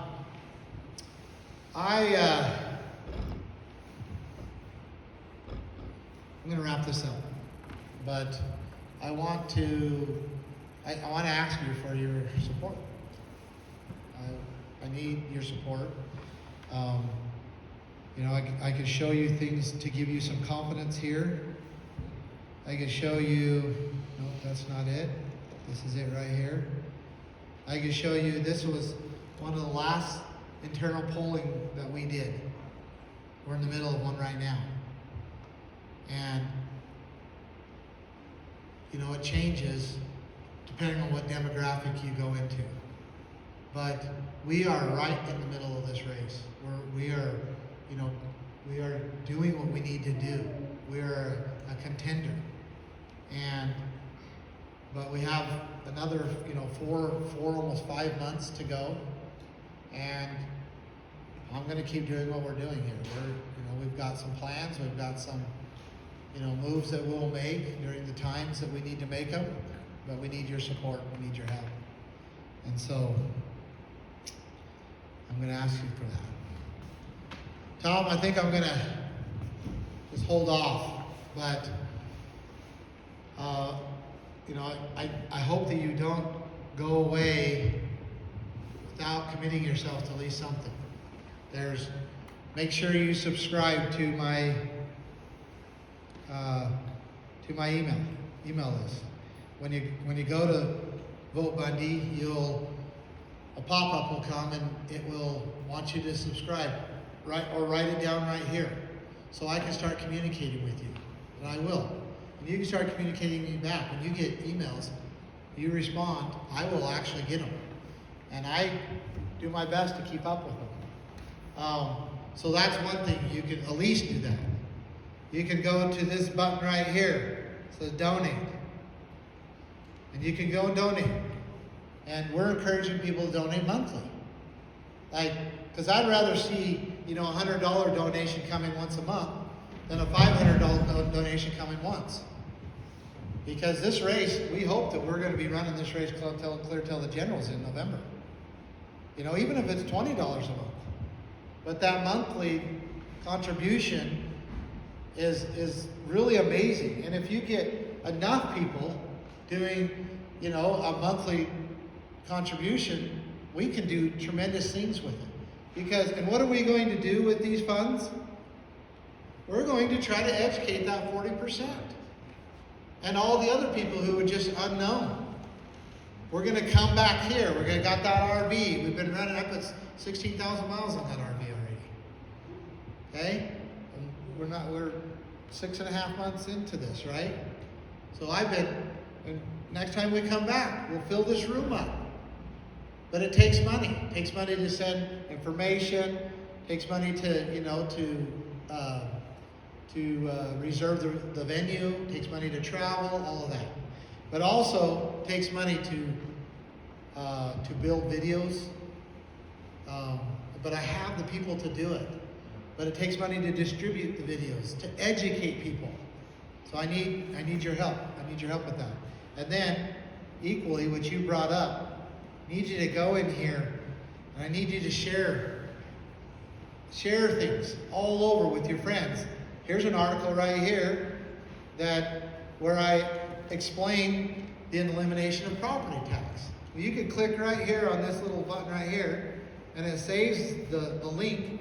Then you could copy it in your text and send it to 10 or 15 or 20 or 100 people. And then when they click on it, it comes right to this article. Okay? Here, I like this. They raised our property tax assessment 21% because we added a bird bath. That's what we're facing, right? So anyhow, we need your help. I need your help. And I think, Wendy, we need to reschedule in about 2 months to come back to this hall right here if they'll have us. And we need to fill this room up. And each one of you go out and get 5 to 10 people that'll come here and listen to this message. And I'll give this message, or one very similar, and they'll leave here understanding what you understand now. I don't feel like a lot of people may come coming. If we were connected into you, because you know who we are. That's right. It's just the people sitting at home right now watching TV are the people you have to convince it isn't us. How do you get those Well, we people? all It's- have it's- something more important to do too, right? Yeah, well, there's that. But how are you telling these people? Well, we spent, how many flyers did we send out? 6,000 flyers? Oh, you did? Yeah. Mail, I got We it. boosted all of our events in this area on Facebook and Instagram and all that. But we know what we're learning, and what we've learned actually here today, that it works if the people are also, there's like local people that are also broadcasting it. Because what happens is they're saying, hey, come to this, and then they get a flyer. They say, come to this, and then they get an email. And we're able to fill, but what happened here, this is the first time we've met in Boise, or I said Boise earlier. Thank goodness not Boise, no. Did I say that? Okay, let's cut that out. I know, I've been hard on Boise. Oh, Brandon. I've been hard on Boise. This is the first time I've been in Pocatello. And so what we need, so this is kind of we've broken in the door now. You're our little army. I mean, you need to be. And now we need to plan another event here. It'd be nice to have it here. It's an awesome place. And then we all go out and we fill this room up next time. And we could do that if we're willing to talk to our friends, say, just come, not asking any other commitment, that just come. Our friends are already gonna vote. Some people that's what you see what I'm saying? Well, Me telling my 10 friends, they already know. They're well, already like me. but then they have 10 friends, and they have 10 friends, and maybe all your friends are like you. Then they should be here, And the other thing is okay, if they already vote, they need to be here. They need to understand this. They need to and then they need to financially support me. So then I can reach out more and break through those barriers more and more. And so there's a lot of benefit that comes by, even if there's a whole room of supporters, because we can discuss things, and then we can get that energy and spread. But we're finding that it's probably close, about 60% of the people that we're talking to have never heard me speak before. And so that's what we're seeing. And it's just, you get into these little groups, these little chats and so forth, and you start, hey, come to this, and they might be negative. Well, come, and you get them here. And they come and they hear this, and they change their mind. Because CNN has done a pretty good job at hypnotizing them. Yeah. Nobody does. All right. Well, I want to thank you for your time. Thank you for being patient with me as I go through this. I've gone through this. I must say that we are at a time where we have to start acting. Otherwise, we will become a people that are just acted upon. And we do not want to be those people. I do not want to pass on what we've seen just the last couple of years onto my children. I mean, that is not a future that we want to give them. And I believe Idaho is right to become an example for the rest of the world, become an ensign to the world of freedom, of prosperity because of freedom, of, you know, all the things that comes when a people decide that they want to be free. And Idaho has that potential. We have that potential. But we have to take it. We have to act. We have to be people of action, or we will be people that are acted upon. So, thank you for your time.